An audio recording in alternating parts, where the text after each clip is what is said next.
Timu ya KCCFC yegasse ku polisi ya Uganda okubajaganyizaako ebikujjuko byayo balimu ebyokutumbula enkolagana yaabwe n'omuntu wa bulijjo.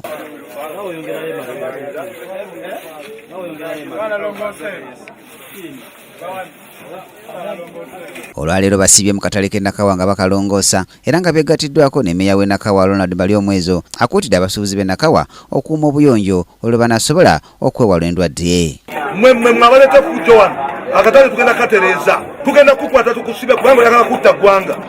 Kolera ava mu kulya biguuno muno mwe tujja ebyokulya Nakawa yonna ejja wano ebyokulya. Ssentebe wa kilabu ya KCCFC Julius Kabugo ategeezezza nti ekigendererwa kyabwe kyakuddiza abawagizi baabwe abasasula ensimbi okubalabanga mu bisaawe era n'akunga n'amakilabu amalala okubalabirako. Leero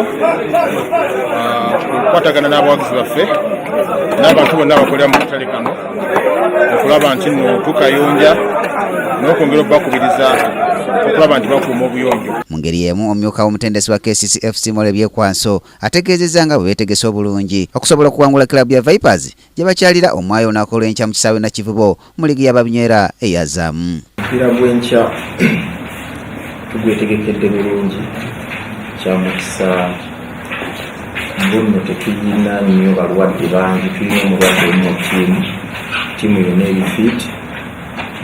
Nsuubira kusinziira ku mipiira egiyise gye tuwangudde ku goolo ennungi, nsuubira ttiimu erina confidence kati kwekkiririzaamu kuli waggulu, naye nga ttiimu gye tugenda okusamba enkya yemu ku ttiimu ez'amaanyi.